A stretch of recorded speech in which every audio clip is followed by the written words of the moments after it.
ബേസിൽ എപ്പോഴും ഇപ്പം ജാനമനാണെങ്കിലും പൂക്കാലാണെങ്കിലും ഭയങ്കര എനർജിയാ. ഇങ്ങനെ ചാടി നിൽക്കുന്ന ഒരു ക്യാരക്ടറാണ് ബേസിലിന്റെ ബേസിക്കലി തന്നെ. Director, then actor, then producer. ഈ എല്ലാ സീനിലും ആൾക്ക് ആ ക്രാഫ്റ്റിനോട് ഭയങ്കര ഒരു ഡെഡിക്കേഷനും ഉണ്ട്, ഒരു ഡിവോഷൻ പോലെയാണ് പുള്ളിക്ക്. അപ്പൊ അതിനുവേണ്ടി പണിയെടുക്കാൻ മച്ചാൻ അടിപൊളി. എന്നെ സംബന്ധിച്ചിടത്തോളം വലിയൊരു ഓപ്പർച്യൂണിറ്റിയാണ്. സോ എനിക്ക് ഇതിനകത്തൊരു നോ എന്ന് പറയുന്ന ഒരു പരിപാടിയില്ല. നമുക്ക് ഒരുമിച്ച് അങ്ങോട്ട് ചെയ്യാം എന്നുള്ള മൂഡിലാണ് അത് നിന്നത്. പിന്നെയാണ് അതിൻ്റെ ഫോട്ടോഷൂട്ടുകൾ വരികയും, അതായത് പ്രത്യേകിച്ചും കുട്ടേട്ടൻ്റെ ഒക്കെ മേക്ക് ഓവർ ഭയങ്കര ഒരു ട്രാൻസ്ഫോർമേഷൻ സിനിമയിൽ എല്ലാവർക്കും അതിൻ്റെ ഫോട്ടോഷൂട്ടുകളൊക്കെ വന്നു. അപ്പോഴാണ് ബാക്കി ക്രൂവിനെയും അന്നുവിനെയും അരുൺ കുര്യനും അവരെയൊക്കെ ഞാൻ കാണുന്നത് അന്നാണ്. ഹായ്, ഹലോ, നമസ്കാരം. നിരവധി സിനിമകളിലൂടെ പ്രേക്ഷകർക്ക് ഏറെ പ്രിയങ്കരിയായ ഗംഗ മേരിയാണ് ഇന്നെൻ്റെ കൂടെ ഉള്ളത്. നമസ്കാരം ചേച്ചി. നമസ്കാരം. ഏറ്റവും പുതിയ വിശേഷം എന്ന് പറയുന്നത് അതിരടിയാണ്. ഇന്നലെ അതിരടി ഇറങ്ങിയിരിക്കുകയാണ്. ഭയങ്കര ഓളം തന്നെയായിരുന്നു തിയേറ്ററിലൊക്കെ സിനിമ കണ്ടപ്പോൾ. അപ്പോൾ ഈ ഒരു നിമിഷത്തിൽ ചേച്ചിക്ക് എന്താണ് പറയാനുള്ളത് സിനിമ ഇറങ്ങിയ ശേഷമുള്ള? ഞങ്ങൾ കുറച്ചാൽ മുമ്പ്, അതായത് ഫുൾ മ്യൂസിക്കോ CG ഒക്കെ കഴിയുന്നതിന് മുമ്പ് ഒരു പ്രിവ്യൂ നമ്മൾ കണ്ടിരുന്നു. അപ്പോൾ അതിൽ തന്നെ നമ്മൾ ഭയങ്കര എക്സൈറ്റഡ് ആയിരുന്നു ആസ് എ പ്രേക്ഷക എന്ന രീതിയിൽ തന്നെ. അപ്പോൾ ഈ പറയുന്ന പോലെ സിനിമ എന്ന് പറഞ്ഞൊരു എക്സ്പീരിയൻസ് ഉണ്ടല്ലോ, ഒരു എൻ്റർടൈനർ എന്ന രീതിയിൽ ആ ഒരു ഹൈ ഭയങ്കരമായിട്ട് നമുക്ക് ആ പ്രിവ്യൂന്ന് തന്നെ കിട്ടി. അപ്പോൾ പ്രതീക്ഷയുണ്ടായിരുന്നു നമുക്ക്. അപ്പോൾ ഇന്നലെയാണ് ഞാൻ ഫുള്ളായിട്ട് സിനിമ കണ്ടത് FTFSൽ. അപ്പോൾ ഓഡിയൻസിൻ്റെ റെസ്പോൺസും കൂടെ കണ്ടപ്പോൾ സന്തോഷം, ഭയങ്കര സന്തോഷം. ഇപ്പം ഇത് ആദ്യം പറഞ്ഞ പോലെ തന്നെ ഭയങ്കര ഒരു ഓളായിരുന്നു. അതിൽ എടുത്തു പറയേണ്ട ഒരു കാര്യം ബേസിലിൻ്റെ ഒരു ക്യാരക്ടർ, ബേസിലിൻ്റെ ഒരു ട്രാൻസ്ഫോർമേഷൻ തന്നെയായിരുന്നു. അപ്പോൾ ജാനമനിൽ മുൻപ് അഭിനയിച്ചിട്ടുണ്ടല്ലോ ബേസിലിൻ്റെ കൂടെ. അപ്പോൾ എങ്ങനെ ഉണ്ടായിരുന്നു ഈ സിനിമയിൽ ബേസിലിൻ്റെ കൂടെയൊക്കെ ഉള്ള ഒരു കോമ്പിനേഷൻസും സിനിമയുടെ സെറ്റൊക്കെ എങ്ങനെ ഉണ്ടായിരുന്നു? ഈ സിനിമയുടെ സെറ്റ് തന്നെ ഫൺ ഇൻ ദ സെൻസ് ഫിസാറ്റിൻ്റെ ക്യാമ്പസിലാണ് നമ്മളിത് ഷൂട്ട് ചെയ്തത്. പിന്നെ നിങ്ങൾ സിനിമ കണ്ടവർക്കറിയാം, ഫുള്ള് ഈ പറഞ്ഞ പോലെ ജെൻസി ക്രൗഡാണ് അതിനകത്ത് ഫുള്ള്. അപ്പം നമ്മൾ ചെല്ലുന്ന തന്നെ ക്യാമ്പസിൽ ഈ ഇത്രയും ഇങ്ങനത്തെ ക്രൗഡിൻ്റെ ഒപ്പമാണ് നമ്മൾ. സോ ഈ ഷൂട്ടിലേക്ക് തിരിച്ചു പോകാൻ ഭയങ്കര ഒരു ഇൻട്രസ്റ്റാണ്. പിന്നെ ഒരുപാട് സുഹൃത്തുക്കൾ വർക്ക് ചെയ്യുന്നുണ്ട് ഇതിനകത്ത്. അപ്പോൾ ആ ഒരു വൈബ്. അപ്പം ഡയറക്ടർ അരുണ്, സോഹിൽ, ചീഫ് അസോസിയേറ്റ്, ഇങ്ങനെ കുറേ പേര് നമ്മളുടെ സുഹൃത്തുക്കളും കാലങ്ങളായിട്ട്. പിന്നെ ഇപ്പം ബേസിലിൻ്റെ കൂടെ ഇതിനു മുമ്പ് വർക്ക് ചെയ്തിട്ടുണ്ട്. അവിടെ ഉണ്ടായിരുന്ന ക്രൂവിന് ഫുള്ള് അങ്ങനത്തെ ഒരു എനർജി ആയിരുന്നു മൊത്തത്തിൽ. പിന്നെ ഫെസ്റ്റ് നടക്കുന്ന സീനുകളായിരിക്കും കൂടുതൽ ഷൂട്ട് ചെയ്യാനൊക്കെ ഉണ്ടാവുക. സോ സെറ്റ് തന്നെ ഓളമാണ്. അപ്പൊ തിരിച്ച് അങ്ങോട്ടേക്ക് പോകാൻ നമുക്കൊരു രസമാണ്. അത് ആ സിനിമയുടെ ഇന്റർവ്യൂസ് കണ്ടപ്പോൾ തന്നെ നമുക്ക് ഭയങ്കര ചിരിയായിരുന്നു. ബേസിലിന്റെ എല്ലാ ഇന്റർവ്യൂ നമ്മൾ എടുത്തു നോക്കുകയാണെന്നുണ്ടെങ്കിൽ. അപ്പൊ നിങ്ങൾ ഈ ഷൂട്ട് ചെയ്യുന്ന സമയത്തെ ബേസിലിന്റെ ഒരു ആക്ടിന്റെ ഒരു ജെൻസി വൈബായി മാറിയിട്ടുണ്ടായിരുന്നു. അപ്പൊ അത് കണ്ടപ്പോൾ നിങ്ങൾക്ക് ശരിക്കും ചിരി വരുമായിരുന്നു? ഫസ്റ്റ് സീനിലാണ് നിങ്ങൾ ഈ ഫസ്റ്റ് കണ്ട ആ ലുക്ക് ഞാൻ കാണുന്നത്. അപ്പൊ തന്നെ നമ്മൾ പൊളി. അപ്പൊ ഈ ട്രാൻസ്ഫോർമേഷൻ കഴിഞ്ഞിട്ടൊക്കെ നമ്മളൊക്കെ കാണുന്ന അപ്പോഴായിരുന്നു. ഒരുപാട് മെലിഞ്ഞിട്ടൊക്കെ ആള്, പിന്നെ വിത്ത് ബ്രേസസ് ഒക്കെ വെച്ചിട്ട്. അപ്പോ ഇതാണല്ലേ സാംകുട്ടി, പൊളി. അപ്പൊ ആ പിള്ളേരുടെ കൂടെ നിർത്തിയ ആള് ഇഴുകി ചേരും, അങ്ങനെ ആയിട്ടുണ്ടായിരുന്നു. ആ ഇൻട്രോ സീനൊക്കെ തന്നെ ഷൂട്ട് ചെയ്ത് കഴിഞ്ഞപ്പോ നമുക്ക് ഭയങ്കര ഹൈ ആയിരുന്നു. അപ്പോ നമ്മൾ ആള് ഇന്നായിട്ടുണ്ട്, ഇപ്പൊ ബാക്കി കാണാം. പിന്നെ ബേസിൽ എപ്പോഴും ജാനമനാണെങ്കിലും പൂക്കാലാണെങ്കിലും ഭയങ്കര എനർജിയാ. ഇങ്ങനെ ചാടി നിൽക്കുന്ന ഒരു ക്യാരക്ടറാണ് ബേസിലിന്റെ ബേസിക്കലി തന്നെ. ഓക്കെ. അപ്പോൾ അത് ആ എനർജി ത്രൂ ഔട്ട് ആ സിനിമയിലും. പിന്നെ ആള് ഫണ്ണും എല്ലാം ആണെന്ന് പറയുമ്പോഴും ഭയങ്കര പെർട്ടിക്കുലർ തന്നെയാണ്. ഏത് തരം സിനിമകൾ ചെയ്യണം എന്നുള്ളതിനെ കുറിച്ചും ചെയ്യുന്ന സിനിമകൾ എങ്ങനെ ആയിരിക്കണം എന്നുള്ളതിനെ കുറിച്ച് കൃത്യമായ ക്ലാരിറ്റി ഉണ്ട്. അപ്പം director, then actor, then producer. ഈ എല്ലാ സീനിലും ആൾക്ക് ആ ക്രാഫ്റ്റിനോട് ഭയങ്കര ഒരു ഡെഡിക്കേഷനും ഉണ്ട്, ഒരു ഡിവോഷൻ പോലെയാണ് പുള്ളിക്ക്. അപ്പൊ അതിനുവേണ്ടി പണിയെടുക്കാൻ മച്ചാൻ അടിപൊളിയാണ്. അപ്പൊ ഈ ചേച്ചിയുടെ ഒരു ക്യാരക്ടർ എന്ന് പറഞ്ഞു കഴിഞ്ഞാല് പറയട്ടെ, ഇപ്പൊ സിനിമ കാണാത്ത കുറെ പേരുണ്ടായിരിക്കും, ഇന്നലെ ഇറങ്ങിയിട്ടുള്ളൂ സിനിമ. അപ്പൊ ആ ഒരു ക്യാരക്ടറിലേക്ക് ഇപ്പൊ പറഞ്ഞു ബേസിലിന്റെ ക്യാരക്ടറിൽ ഇന്നായി കഴിഞ്ഞപ്പോ ഭയങ്കര സെറ്റ് ആയിരുന്നു എന്ന് പറഞ്ഞു. അപ്പൊ ചേച്ചിയുടെ ക്യാരക്ടറിൽ ഇന്നായപ്പോ എങ്ങനെ ഉണ്ടായിരുന്നു? എനിക്ക് ഫസ്റ്റ് പറയാനുള്ള കോസ്റ്റ്യൂം ഡിപ്പാർട്ട്മെന്റിനോട് ഒരു നന്ദിയുണ്ട്. ബിക്കോസ് ഞാൻ ചെന്ന് കഴിഞ്ഞ് മഷറംസയാണ് കോസ്റ്റ്യൂം ചെയ്തത്. കോസ്റ്റ്യൂം കൊണ്ടുവന്ന് സെറ്റ് അത് ഇട്ട് കഴിഞ്ഞപ്പോൾ തന്നെ നമുക്കൊരു പ്രിൻസിപ്പൽ വൈബ് അടിച്ചായിരുന്നു. അപ്പോൾ തന്നെ ഞാൻ വിളിക്കാം, ഓക്കെ ഫൈൻ. അപ്പോൾ ഇതിന് മുമ്പും ക്യാരക്ടറിനെ കുറിച്ച് ചോദിക്കുമ്പോഴും ലൈക്ക് അതൊരു ബേസിക്കലി ഒരു പ്രിൻസിപ്പിൾ, അതിനകത്ത് വേറെ വലിയ പരിപാടികളൊന്നും നിങ്ങൾ ചിന്തിക്കേണ്ട, നിങ്ങൾ വന്ന് ചെയ്താൽ മതി എന്നുള്ള മോഡായിരുന്നു. അപ്പോൾ ഇറ്റ് വാസ്, ഞാൻ പറഞ്ഞില്ലേ, ഫ്രണ്ട്സും കൂടാ ഇവരെല്ലാവരും. അപ്പോൾ നമ്മൾ വരുന്നു, അത് ചെയ്യുന്നു, ആ മോഡ്. അത് വലിയ പരിപാടികളൊന്നും തോന്നിയില്ല. ഉണ്ടായിരുന്നില്ല. അത് ശരിയാണ്. ആ ക്യാരക്ടർ അങ്ങനത്തെ ഒരു ക്യാരക്ടറാണ്. കുറച്ച് ഒരു അവസാനമൊക്കെ ഒരു ഡയലോഗൊക്കെ പറയുന്നുണ്ട്. ഇതെങ്ങനെയെങ്കിലും ഒന്നും അതിപ്പോ പറയാൻ പറ്റില്ല, അതുകൊണ്ടാണ്. അപ്പൊ ആ ഡയലോഗൊക്കെ പറയുന്നുണ്ടെങ്കിലും പക്ഷെ അടിപൊളി ഒരു ക്യാരക്ടർ തന്നെയായിരുന്നു. അപ്പൊ പലപ്പോഴും ഈ സിനിമ കണ്ടപ്പോ ആളുകൾ പറഞ്ഞത് നമുക്ക് ശരിക്കും ആ ഒരു കോളേജ് വൈബ് ഭയങ്കര ആസ്വദിക്കാൻ പറ്റിയെന്ന്. ഇപ്പൊ ചേച്ചി കോളേജിലൊക്കെ പഠിച്ച സമയത്ത് ആ ഒരു വൈബ് വന്നായിരുന്നു ഈ സിനിമ കണ്ടപ്പോ? ഇത് പ്രത്യേകിച്ചും കോളേജിൽ ഈ ഓർഗനൈസേഴ്സ് ആയിട്ടൊക്കെ പോണ അങ്ങനത്തെ ഒരു മൂഡ് ആൾക്കാർ. അപ്പം ഞാനൊക്കെ അങ്ങനെ നിന്നിട്ടുള്ള ആൾക്കാർ. അപ്പോൾ ഈ ബാക്ക് സ്റ്റേജ് ടെൻഷൻ എന്ന് പറഞ്ഞാൽ വേറെ തന്നെ ഒരു സാധനമാണ്. നമുക്കേ അത് അറിയത്തുള്ളൂ, ഈ ഓർഗനൈസേഴ്സ് ആയിട്ട് നിൽക്കുന്ന ആൾക്കാർക്കേ അറിയുള്ളൂ. ഓഡിയൻസിന് ഓഫ് കോഴ്സ് അറിയില്ല ബാക്ക് സ്റ്റേജിൽ എന്തെല്ലാം ടെൻഷന് ശേഷമായിരിക്കും നമ്മളിത് പ്രസൻറ്റ് ചെയ്യുന്നു എന്നുള്ളത്. അത് ഈ പറഞ്ഞ പോലെ ഞാൻ സിനിമ ഇന്നലെ കണ്ടു കഴിഞ്ഞ് ഇറങ്ങിയപ്പോൾ ഒരു 3-4 പേര് യങ്സ്റ്റേഴ്സ് എൻ്റെ അടുത്ത് ഇതുപോലെ വന്ന്, അവർ എഞ്ചിനീയറിങ് കോളേജിലും ഒക്കെ പഠിച്ച കുട്ടികൾ, അവരും വന്ന് പറഞ്ഞു ഞങ്ങൾക്ക് ഞങ്ങളുടെ ഫെസ്റ്റുകൾ, ഈ പറയുന്ന പോലെ ഓരോ കോളേജിനും ഇപ്പോൾ ഓരോ ഫെസ്റ്റ് ഉണ്ടല്ലോ, ആ ഫെസ്റ്റുകൾ നടത്തിയ സമയത്ത് എന്തൊക്കെ നമ്മൾ ടെൻഷൻ കടന്നുപോയി എന്നുള്ളതൊക്കെ നമുക്കൊന്ന് റീകോൾ ചെയ്യാൻ പറ്റുന്ന പോലത്തെ ഒരു സിനിമയായിരുന്നു എന്ന് പറഞ്ഞു. അത് നമുക്ക് എല്ലാവർക്കും അതെ, നമ്മൾ കോളേജിൽ പഠിക്കുന്ന ഓരോരുത്തർക്കും അത് ഭയങ്കര റിലേറ്റ് ചെയ്യാൻ പറ്റുമായിരുന്നു. അത് തന്നെയാണ് ആ സിനിമയുടെ ഒരു വിജയം എന്ന് പറയുന്നത്. അതിൽ വേറൊരു സെക്കൻഡ് ഹാഫ് ഒക്കെ ആകുമ്പോൾ വേറെ പരിപാടിയാണ്. ശരിക്കും ഒരു അതിരടി തന്നെയായിരുന്നു സിനിമ എന്ന് പറയുന്നത്. എനിക്ക് ചേച്ചിയുടെ കാര്യത്തിൽ എനിക്ക് ഭയങ്കര ഒരു സ്പെഷ്യലായിട്ട് തോന്നിയിട്ടുള്ള കാര്യം എന്ന് പറഞ്ഞാൽ, കുറേ കഥാപാത്രങ്ങൾ ചെയ്തിട്ടുണ്ട്. പല ഇന്റർവ്യൂസിലും പറയും ഓ അമ്മ വേഷങ്ങൾ ചെയ്തു അങ്ങനെ, പക്ഷെ ഓരോന്നും ഭയങ്കര ഡിഫറെന്റ് ആയിരുന്നു. ഓരോ കഥാപാത്രങ്ങൾക്കൊരു അങ്ങനെയാണല്ലോ, എല്ലാം ഒരേപോലെ. പണ്ട് വേണമെങ്കിൽ ഞാൻ പറയണേ, സുകുമാരി ചേച്ചീനെ കമ്പയർ ചെയ്ത് പറയുകയാണെങ്കിൽ സുകുമാരി ചേച്ചി അങ്ങനെയായിരുന്നു, എല്ലാ തരത്തിലുള്ള കഥാപാത്രങ്ങളും ചെയ്തിട്ടുണ്ട്. അപ്പൊ അതെങ്ങനെയാണ് സാധ്യമാവുന്നത് ശരിക്കും? അങ്ങനത്തെ ഒരു പ്രോസസ്സ് ഒന്നും, ഞാൻ ഒന്നാമത് ഒരു ട്രെയിൻഡ് ആക്ടർ അല്ല, അതുകൊണ്ട് അതിനൊരു പ്രോസസ്സൊന്നും നമുക്ക് അറിഞ്ഞൂടെ പറയാൻ. പക്ഷേ കിട്ടുന്നത് എങ്ങനെ ഡിഫറെൻ്റ് ആയിട്ട് ചെയ്യാൻ നോക്കാം. നമുക്ക് ഒരു ഡെലിബറേറ്റ് ആയിട്ടുള്ളൊരു ശ്രമമുണ്ട്, അല്ലാണ്ട് ചുമ്മാ ചെന്ന് നിന്നാലൊന്നും വരുമൊന്നുമില്ല.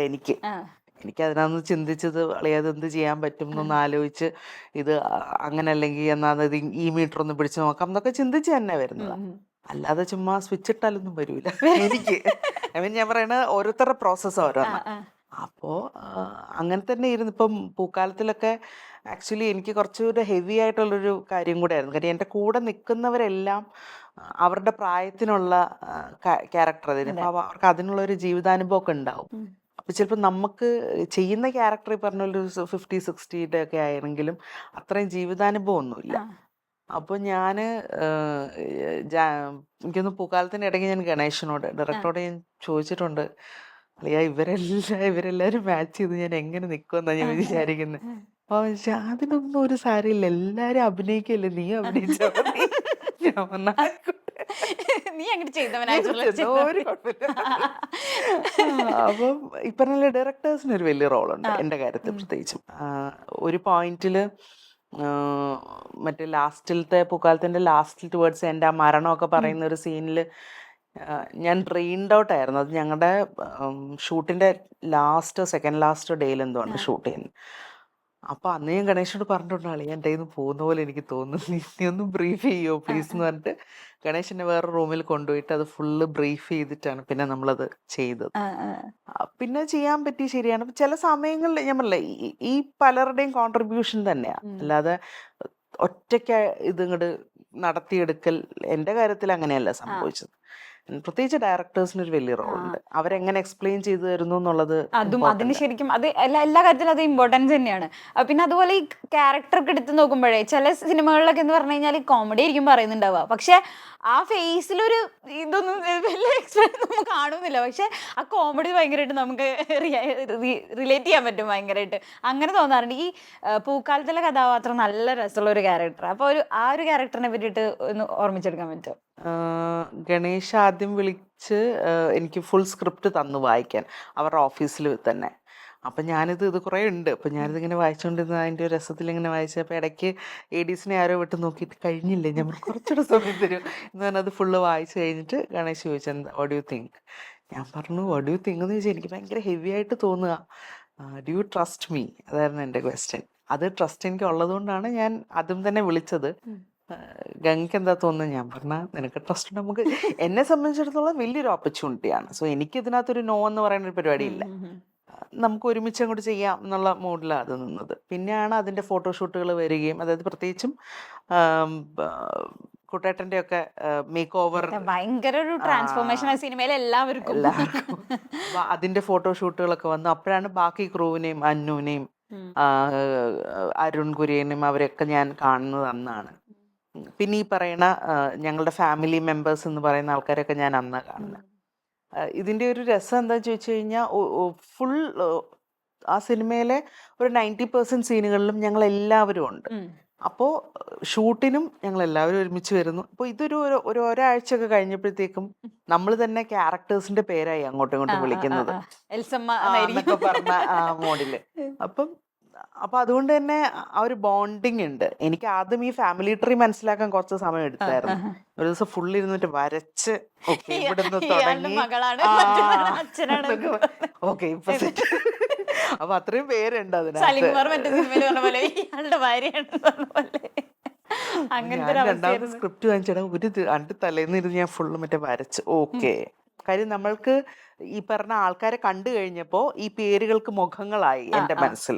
അപ്പൊ അങ്ങനെ ഞാൻ പ്ലേസ് ചെയ്ത് ഞാൻ സെറ്റാക്കി. അങ്ങനെ സെറ്റാക്കി. പിന്നെ അവസാനം ഇറങ്ങി പോകാൻ പറ്റുന്നുണ്ടല്ലോ ക്യാരക്ടർ. ആ ക്യാരക്ടറിലുണ്ടല്ലോ കണ്ണടയൊക്കെ വെച്ചിട്ട് ഭയങ്കര അടിപൊളി ലുക്കായിരുന്നു. പിന്നെ അതുപോലെ വിജയരാഘവൻ സാറിന്റെ ഒരു ഡയലോഗൊക്കെ പറയുന്നുണ്ടല്ലോ, എന്റെ മോളല്ലേ എന്നൊക്കെ പറയുന്നത്. പക്ഷെ നമുക്ക് കാണുമ്പോഴല്ല ലുക്കൊക്കെ കൂടി നല്ല രസമായിരുന്നു. എന്റെ ഫസ്റ്റ് സീനാണ് അദ്ദേഹമായിട്ട്. ആൻഡ് ഇനീഷ്യൽ ഡേയ്സ് എന്തുവാ ഭീകര ടെൻഷനായിരുന്നു. കാര്യം ഞങ്ങളുടെ ഇടയിൽ ഒരു ഐസ് ബ്രേക്കിംഗ് ഒന്നും അന്ന് നടന്നിട്ടില്ല. അപ്പൊ ഞാനാണെങ്കിൽ ആളുടെ ഏറ്റവും പ്രിയപ്പെട്ട മകൾ എന്നുള്ളതാണ് എൻ്റെ ക്യാരക്ടർ. അപ്പൊ ആ ഇന്റിമസി നമ്മളുടെ ആ ഇതില് തോന്നുക വേണം. അപ്പൊ ഞാനിങ്ങനെ ഗണേശനെ നോക്കുന്നു, ഗണേശൻ നീ എന്ത് അപ്പൊ ആദ്യത്തെ ഒറ്റയ്ക്ക് ആള് തിരിഞ്ഞു നിന്നിട്ട് ഞാനിങ്ങനെ പോയി വിളിക്കുകയൊക്കെ വേണം. എന്റെ കൈ പോലും എനിക്ക് അവിടെ വിളിക്കാൻ പോലുള്ള ഒരു ബലമില്ല. അത് കഴിഞ്ഞ് ആൻഡ് ആള് തിരിഞ്ഞു കഴിഞ്ഞ് തരുന്ന റിയാക്ഷൻസ് ലൈക്ക് അത്ര എനർജിയാ. അപ്പൊ ഞാനിങ്ങനെ ഞാൻ ബ്ലാങ്ക് ആയിട്ടോടെ നിൽക്കും. പിന്നെ ഗണേശ് അവിടുന്ന് വന്ന് എന്തായി കാണിക്കണേ? ഞാൻ പറഞ്ഞ അല്ല കുറച്ച് ടെൻഷൻ ഉണ്ട്, അത് മനസ്സിലാവുന്നുണ്ട്, പക്ഷെ നീ പുറത്ത് കാണിക്കല്ലേ. ഞാൻ പറഞ്ഞു ഓക്കെ. അങ്ങനെ ഞാൻ തന്നെ എന്നെ കുറച്ചറിയില്ല. ആ സീനോട് കൂടി നമ്മൾ പിന്നെ സിങ്കായി. പക്ഷെ ആ സീനില് കാണിക്കേണ്ടത് ആയിരിക്കും വേറെ ആർക്കും അദ്ദേഹത്തെ കൺവിൻസ് ചെയ്യാൻ പറ്റില്ല ഡിവോഴ്സിൽ നിന്ന് തിരിക്കാൻ. ഏക സാധ്യത എനിക്ക് മാത്രം. ആ സാധനം അവിടെ വർക്ക് ആവണം. അതിന് ഞാൻ ചെയ്യുന്ന ആദ്യത്തെ സീനും അദ്ദേഹത്തിന്റെ ഒപ്പം ഭയങ്കര അതൊരു ചലഞ്ചിങ് ആയിട്ടുള്ള ഒരു മൊമെന്റ് തന്നെ ആയിരിക്കില്ല. അപ്പൊ സാർ എന്തെങ്കിലുമൊക്കെ ഇപ്പൊ നമ്മളെപ്പോഴും പറയും ഒരു ഗിവ് ആൻഡ് ടേക്ക് ഉണ്ടാവുമല്ലോ, എല്ലാവരും ഒരു ആർട്ടിസ്റ്റുള്ള ഒരു ഗിവ് ആൻഡ് ടേക്ക് എന്ന് പറഞ്ഞാൽ ഭയങ്കര ഇമ്പോർട്ടന്റ്. അപ്പൊ സാറുമായിട്ട് സാർ എന്തെങ്കിലുമൊക്കെ കാര്യങ്ങളൊക്കെ ഞങ്ങളുടെ ആ എൻറ്റയർ സെറ്റില് ആളാണ് ഏറ്റവും സീനിയർ. ഒരു ഈ പറഞ്ഞ പോലെ ഒരാഴ്ചയൊക്കെ കഴിഞ്ഞപ്പോഴത്തേക്ക് ഞാൻ പറഞ്ഞില്ല എല്ലാവരുമായിട്ട് സിങ്കായി. പിന്നെ അദ്ദേഹം ക്യാരവാനിൽ നിന്ന് ഇറങ്ങി കഴിഞ്ഞ് കഴിഞ്ഞാൽ ഈ പറഞ്ഞ പോലെ മുത്തശ്ശൻ ഇങ്ങനെ കഥ പറയണ പോലെ ഞങ്ങളെല്ലാം ചുറ്റിനുണ്ടാവും. നമ്മൾ ചോദിച്ചു അതെങ്ങനെയാ ആ സിനിമയിൽ അതെങ്ങനെയാ ചെയ്തത്, എങ്ങനെ പെട്ടെന്ന് കരയാനൊക്കെ പറ്റും. എൻ്റെ ചോദ്യങ്ങൾ അതൊക്കെ കരച്ചിൽ പെട്ടെന്ന് വരെ എന്താ ചെയ്യാൻ പറ്റിയ ടിപ്സ് ഉണ്ടോ പണ്ടത്തെ സിനിമകളിലൊക്കെ എന്തെങ്കിലുമൊക്കെ ഒന്ന് പറഞ്ഞു പ്ലീസ്. പക്ഷെ പുള്ളിക്ക് ഭയങ്കര കാര്യമായിട്ട് ഇങ്ങനെ ഇരുന്ന് കഥ പറഞ്ഞു. അത് ഞാനത് അങ്ങനെയാ ചെയ്തത്, നിങ്ങൾക്കിപ്പോ അതെങ്ങനെ ചെയ്യാൻ പറ്റുമെന്ന് എനിക്ക് അറിയില്ല, എനിക്കറിയാന്നൊക്കെ ഇങ്ങനെയാന്നൊക്കെ പറഞ്ഞ് കഥകൾ ഇരുന്ന് പറയാം ആള്. ഭയങ്കര ആൾക്ക് മേ ബി ഞാൻ നേരത്തെ പറഞ്ഞ പോലെ ആ വേഷത്തിലാണ് ഇരിക്കുക. ഭയങ്കര ടഫാ. ബിക്കോസ് ഭയങ്കര ചൂടെടുക്കും പ്രോസ്തെറ്റിക്സ് മേക്കപ്പ് കഴിഞ്ഞ് കഴിഞ്ഞാൽ. ഈ മേക്കപ്പിന് തന്നെ 4 മണിക്കൂർ എന്തോ ഉണ്ട്. ഈ മേക്കപ്പ് അഴിക്കാനും അത്രയും തന്നെ സമയമുണ്ട്. അപ്പോൾ ആൾക്ക് ഭയങ്കര ഹെക്ടിക്കായിരുന്നു അത്രയും സ്ഥലം. അതിനു മുമ്പ് എനിക്കൊന്ന് ഡയറ്റൊക്കെ ചെയ്ത് ഓൾറെഡി കുറച്ച് ചുളിവുകൾ സ്കിന്നിൽ വരുത്തും, അങ്ങനെയൊക്കെ ചെയ്തൊക്കെയാണ് ആള് പ്രെപ്പായിട്ട് വന്നത്. ഈവൻ എനിക്ക് ഗണേഷ് പറഞ്ഞത് ഓർമ്മയുണ്ട്. ഗണേഷ് കഥ പറഞ്ഞൊക്കെ കഴിഞ്ഞ് ആളിന്നായതിന് ശേഷം ആളിങ്ങനെ ഊന്നുവടിയുടെ നീളം പോലും പുള്ളി വീട്ടിൽ പല നീളത്തിലുള്ള വടികൾ ട്രൈ ചെയ്ത് പുള്ളിക്ക് ആ ക്യാരക്ടറിനും പുള്ളിക്ക് കൊണ്ടുപോകാൻ പറ്റുന്ന രീതിയിൽ ഒരു നീളം പറഞ്ഞിട്ട് അതിനാണ് ഉണ്ടാക്കിയത്. അപ്പം അങ്ങനെ വർക്ക് ചെയ്യുന്ന ആളാണ്. ഈ പറഞ്ഞ പോലെ അദ്ദേഹം തന്നെ പറയാം, അദ്ദേഹം ഒരുപാട് ഈ നഖം വളർത്തുന്ന അങ്ങനത്തെ ഒന്നും ആളല്ല, വളരെ ട്രിമ്മൊക്കെ ചെയ്യുന്ന ആളാണ്. പക്ഷെ ഈ character is in his 90s. അപ്പൊ എപ്പോഴും ഒന്നും നഖമൊന്നും വെട്ടാൻ പറ്റുന്ന ഒരാളല്ല പുള്ളി. അപ്പൊ ഈ നഖമൊക്കെ വളർത്തണം, ഇപ്പം അപ്പം സെറ്റിൽ വന്നിട്ട് അത് ചെയ്യാൻ നിന്ന് കഴിഞ്ഞാൽ പുള്ളിക്ക് ആ ശീലം ആവില്ല അത്. അതുകൊണ്ട് ഓൾറെഡി അത് വളർത്തി. ഞാൻ പറയുന്ന വളരെ മൈന്യൂട്ട് കാര്യങ്ങൾ അതൊക്കെ ഇപ്പം ചിലപ്പോൾ നമുക്ക് വിചാരിക്കാം ആരും ശ്രദ്ധിക്കാൻ പോണൂന്ന്. പക്ഷെ അങ്ങനെ ശ്രദ്ധിച്ചാണ് മൂപ്പരത് അല്ല ചെയ്തത്. ഇവരൊക്കെ തന്നെയാണ് നമ്മളൊരു പാഠപുസ്തകം എന്ന് പറയുന്നത്. തീർച്ചയായിട്ടും നിങ്ങൾക്കൊക്കെ തീർച്ചയായിട്ടും. ഒരു നല്ലൊരു മൊമെന്റ് ആയിരിക്കാം. നിങ്ങൾക്ക് ഒരു അച്ചീവ്മെന്റ് തന്നെ അവരുടെ കൂടെ അഭിനയിക്കാൻ പറ്റുക എന്ന് യെസ് യെസ്. പറയുന്നത്. ഞാൻ പറയുന്നത് ആൾക്ക് നാഷണൽ അവാർഡും ഒക്കെ കിട്ടും. പക്ഷേ ഈ മാജിക് റിവീൽ ആവുന്നത് വിറ്റ്നസ് ചെയ്യാൻ പറ്റിയ ആൾക്കാരാണ് നമ്മളൊക്കെ. അതെ അതെ. അപ്പം നമ്മളിങ്ങനെ എൻ്റെ പിന്നെ ഇതെന്താ എന്ന് പറഞ്ഞാൽ നിന്ന് പഠിക്കുക. അതുപോലെ തന്നെയാണ് കേട്ടോ ലീലാമ്മയും. ആള് എത്രയോ കാലങ്ങൾക്ക് ശേഷം KPSC. പണ്ട് നാടകങ്ങളൊക്കെ ചെയ്തതിന് ശേഷം 10-40 കൊല്ലത്തിൻ്റെ ഒക്കെ ഒരു വ്യത്യാസം ഇത് ബ്രേക്കൊക്കെ കഴിഞ്ഞിട്ടാണ് ആൾ ഈ സിനിമയിൽ വരുന്നത്. She is also like extra ordinary. അപ്പം ഇവരുടെ രണ്ടുപേരുടെ മാജിക്ക് കണ്ടിങ്ങനെ നിൽക്കുക, അതിന് ചുമ്മാ ഒന്ന് സപ്പോർട്ട് ചെയ്തപ്പുറത്ത് നിൽക്കുക എന്നുള്ളതല്ലാതെ വേറെ പരിപാടി അല്ല ഇതൊക്കെ നിങ്ങൾക്ക് കുറെ വർഷം കൂടി കഴിഞ്ഞാൽ നിങ്ങൾക്ക് ഇതൊക്കെ ഉപകാരപ്പെടും ശരിക്കും ഇവരുടെ ഒരു ഡിറ്റർമിനേഷൻ ഒക്കെ. അത് നമുക്ക് ഇനിയും ഫ്യൂച്ചറിലൊക്കെ കാണാം. സാറൊരു മമ്മൂട്ടിയാ, അത് വേറെ കഥ. എന്ന് പറഞ്ഞാൽ when it comes to looks he's also in his 70s. പക്ഷെ ആള് പറ്റ ചുള്ളനാണ്. ഈ മേക്കപ്പ് ഒക്കെ കഴിഞ്ഞിട്ട് ഇങ്ങോട്ട് വന്നു കഴിഞ്ഞാൽ ഞാനും അന്നും കൂടെ ഇത് തന്നെയാണോ ഇതാരിത്, ഇവരുടെ മകൻ ഇങ്ങനെ അത് വേറെ അതുപോലെ തന്നെ എനിക്ക് ഭയങ്കര ഇഷ്ടമുള്ള ക്യാരക്ടർ ജാനമല്ല. അത് ഇതേപോലെ ഒന്നല്ല, എൻ്റെ ഡിഫറെന്റ് ആയിട്ട് ഒരു കൂളായിട്ടുള്ള ഒരു മമ്മിയായിരുന്നു. അത് ഈ പറഞ്ഞ പോലെ തന്നെ ബേസിലൊക്കെ ഉണ്ടായിരുന്നു. ആ സിനിമയുടെ സെറ്റ് ഇതുപോലൊക്കെ തന്നെ ആയിരിക്കുമല്ലേ ഈ അതിരടിക്ക് ഫുള്ള് നൈറ്റ് ഷൂട്ടായിരുന്നു ജാനമ. എന്നെ സജസ്റ്റ് ചെയ്യുന്നത് ഒരു പക്ഷെ അല്ലെ പറയുന്നത് ചിതു തന്നെയാണ്. പക്ഷെ ക്രൂ കൺവിൻസ്ഡ് ആയിരുന്നില്ല ഈ പ്രായത്തിലേക്ക് ഞാൻ വരുമെന്ന്. അപ്പൊ അവർ ആദ്യം എന്നെ ഒരു ലുക്ക് ടെസ്റ്റിനാണ് വിളിച്ചത്. ലുക്ക് ടെസ്റ്റ് കഴിഞ്ഞ് എന്നെ കാണിച്ചപ്പോഴേ എവരിബഡി വാസ് ഓക്കെ ഫൈൻ, ആളെ മതി, കുഴപ്പമില്ല എന്നുള്ള രീതിയിൽ. എനിക്കൊരു ഫുൾ എൻറ്റയർ സ്ക്രിപ്റ്റ് എൻ്റെ കയ്യിൽ കിട്ടുന്ന ആദ്യത്തെ സിനിമയും ജാനമന്ന. ഐ സ്റ്റിൽ റിമെമ്പർ ഞാൻ ഓഡീഷൻ ഈ പറഞ്ഞ പോലെ ലുക്ക് ടെസ്റ്റിന് പോയിട്ട്, അപ്പോൾ ഫ്രണ്ട്സൊക്കെ ഫ്ലാറ്റിലുണ്ട്, അപ്പം ഇതിന് പോയേക്കാന്ന് അറിയാം, നമ്മളുടെ ഓഡീഷൻസ് ഒക്കെ നടക്കണ ഒരു സമയമാണ്. എന്നിട്ട് തിരിച്ച് ഞാൻ കയറി വരുമ്പോൾ എൻ്റെ കയ്യിൽ ബൈൻഡിൻ്റെ ഒരു സ്ക്രിപ്റ്റ്. അപ്പം എല്ലാവരും ഫുൾ സ്ക്രിപ്റ്റ് തന്നോ? ഞാൻ തന്നു, എത്ര സീനുണ്ടെന്ന്. അപ്പൊ എനിക്ക് ഇന്നും ഓർമ്മയുണ്ട്. ഗീത എന്നാണ് തോന്നുന്നത് എവിടെയോ ചെറുതായിട്ട് പറയുന്നുള്ളൂ. അപ്പൊ പിന്നെ ക്യാരക്ടർ നെയിം ഗീത. എത്ര സീനുണ്ട്? എടി 17 സീനുണ്ടോ അതിനൊക്കെ? ഞാൻ അതൊക്കെ ഒരു മൊമെന്റ് ആയിരുന്നു ലൈഫിൽ. അപ്പം ഈ പറഞ്ഞ പോലെ എൻറ്റയർ ഇവരുടെയും കാര്യം അതുപോലെ ഈ ക്രൂ ഫുൾ അങ്ങോട്ടും ഇങ്ങോട്ടും ഫ്രണ്ട്സാ. ഇപ്പൊ ഗണപതി ആയാലും ബാലു, അർജുന അശോകൻ, ഇവരെല്ലാരും. അപ്പൊ ഇവർക്കിതൊരു ഇവര് മൊത്തത്തിൽ ഇത് ഫണ്ണാണ്. രാത്രിയാണ് എൻറ്റയർ ഷൂട്ട് നടക്കുന്നത്. അവിടെ സിദ്ധാർത്ഥ് ഉണ്ട്, സിദ്ധാർത്ഥിന്റെ പാട്ടുണ്ടാവും. ഇത് പൊളി, ഒരു വശത്ത് പൊളിക്കുന്നു. ആക്ഷൻ എന്ന് പറയുമ്പോ ഇവർ ഇവിടുന്ന് അപ്പുറത്ത് ചെല്ലുന്നു, അഭിനയിക്കുന്നു, തിരിച്ചു വരുന്നു, പൊളിക്കുന്നത് തന്നെ. അതിൽ ഞാൻ ഈ ഇടയ്ക്കിടയ്ക്ക് വരുന്ന ഒരു കോമഡിയാണ് അതിൽ പറയുന്നുണ്ട്, ഞങ്ങള് ഒരുമിച്ച് പഠിച്ചതൊക്കെയാ പറയേണ്ടത്, നീ എവിടെ, നീയൊക്കെ കാനഡ, ഞാൻ കാനഡയിലെന്ന് പറയുന്നുണ്ട്. നിങ്ങളുടെ ഒരു കോമ്പിനേഷൻ സീനിലുള്ളത്. അയ്യോ ആ കോമഡി ഒക്കെ ഉണ്ടല്ലോ, അത് കൊറേ റിപ്പീറ്റ് റീൽസ് പോണ ഒരു സാധന. കറക്റ്റ് അത്. നീ എവിടെ, ഞങ്ങൾ ഒരുമിച്ച് പഠിച്ചതാ, ഇവൻ നേഴ്സാണ് പറയാം, ഞാൻ ഡോക്ടർ, അവരും പറയും ഇവൻ കാക്കനാട, ഞാൻ കാനഡയിലാണ്. അതിലാ ചിരി ബേസിലായിട്ട് അഭിനയിക്കല്ല, ബേസിലായിട്ട് ജീവിക്കായിരുന്നു. അതിനകത്ത് കുറെ പ്രത്യേകിച്ച് ആ അടിയുടെ ഒക്കെ സീനുകൾ വരുമ്പോഴത്തേക്കും ആരും ബേസിനോട് പറഞ്ഞിട്ടില്ല ആ ഫ്ലാസ്ക് എടുത്ത് ചാടാൻ.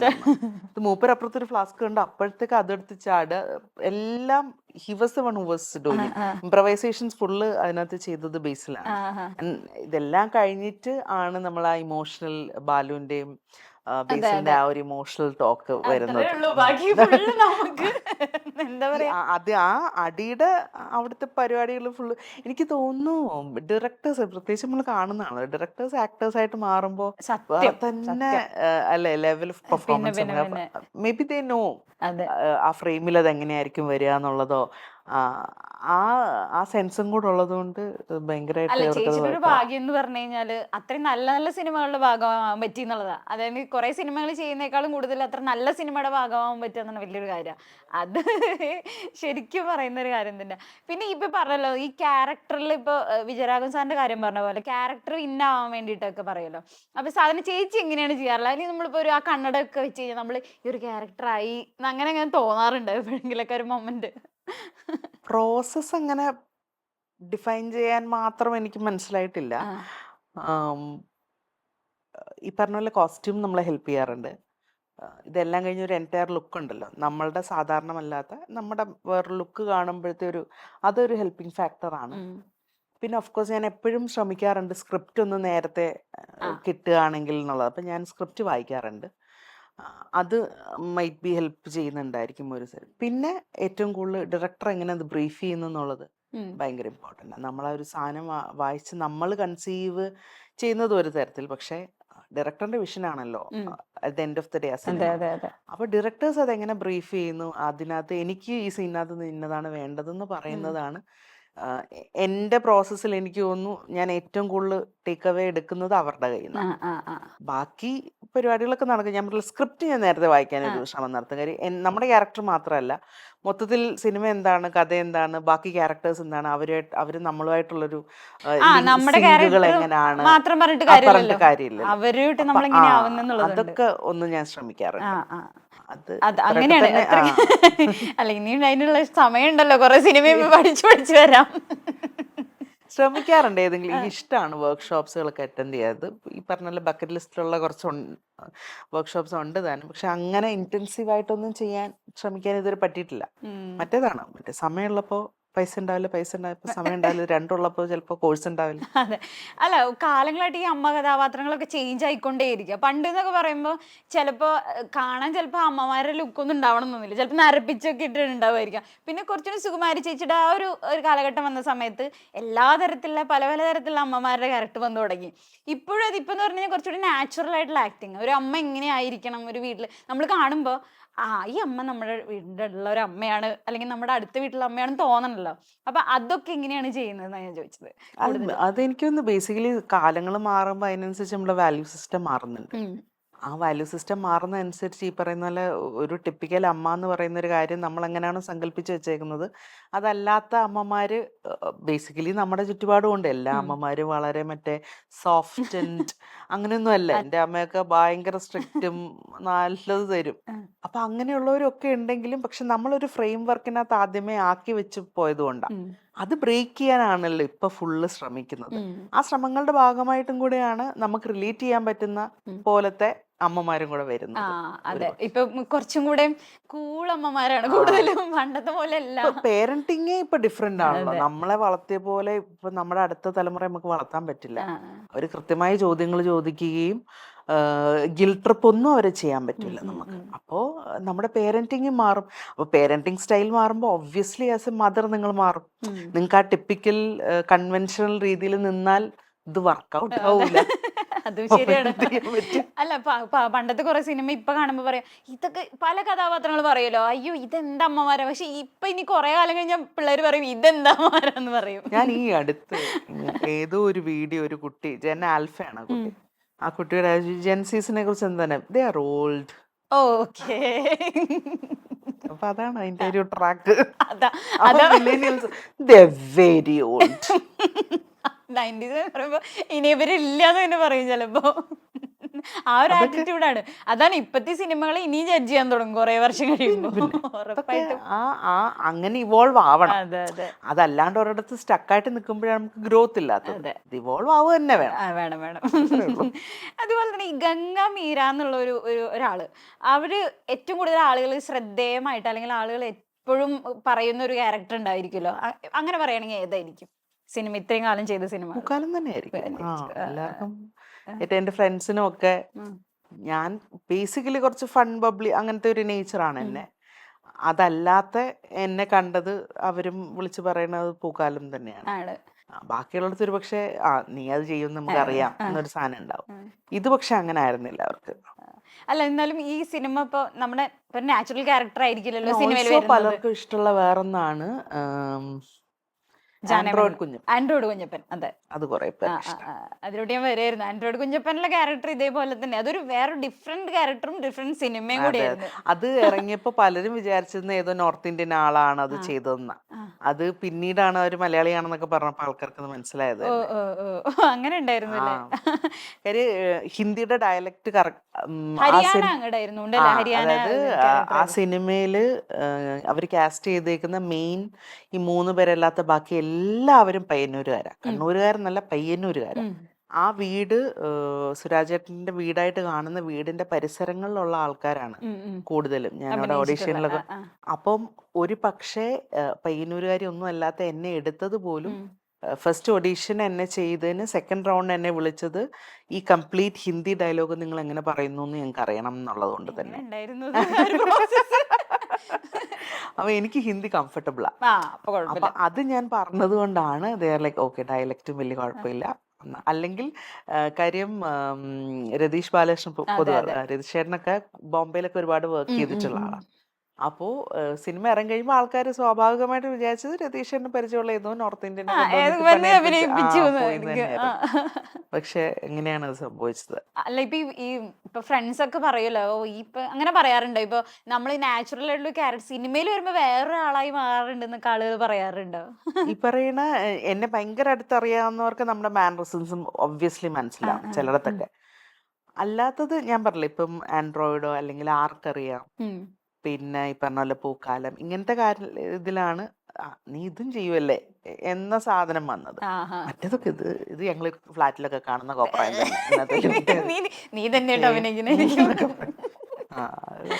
ചിലപ്പോ ഇതിലൊക്കെ ആയിരിക്കും. അത് പിന്നെ അതുപോലെ ലവ്ലി സിനിമ ചെയ്തിട്ടുണ്ടായിരുന്നു, അതുപോലെ ഹലോ മമ്മിയിൽ ഒരു ക്യാരക്ടർ ചെയ്തിട്ടുണ്ടായിരുന്നു. പക്ഷെ എപ്പോഴും പറയുമ്പോ ഇതൊക്കെ തന്നെ ഒരു ഡിഫറെന്റ് ആയിട്ടുള്ള ക്യാരക്ടറൊക്കെ. പക്ഷെ ഇതിലൊക്കെ എന്ന് പറയുമ്പോ ഇപ്പൊ അമ്മ കഥാപാത്രങ്ങൾ തന്നെ ഒരു ഡിഫറെന്റ് ആയിരിക്കുമല്ലോ. അപ്പൊ അതൊക്കെ ചെയ്യുമ്പോ ഒരു എങ്ങനെയായിരുന്നു ചെയ്യുന്നുണ്ടാവുക? ഓരോന്ന് ചെയ്യുമ്പോ ഓരോ കഥാപാത്രം വരുമ്പോ ചിന്തിക്കുക. അതാ ഞാൻ പറഞ്ഞ എന്റെ നേരത്തെ പ്രോസസ് അതാ. സ്ക്രിപ്റ്റ് ഫുള്ള് വാങ്ങിച്ച് കൈവെക്കും, അത് വായിക്കുക, ബേസിക് ആയിട്ട് നമുക്ക് ചെയ്യാൻ പറ്റുന്നൊരു കാര്യം.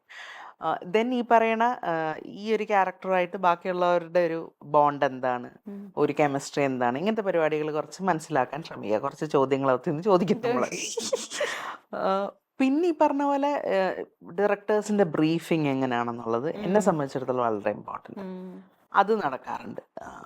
ബാക്കിയൊക്കെ പിന്നെ നമ്മൾ കണ്ടുപറ്റുന്ന പരിപാടികൾ ഇവത്തിന്ന് നമുക്ക് ഇതൊക്കെയാണ് പുറമെ ചെയ്യുന്ന ഒരു സാധനം.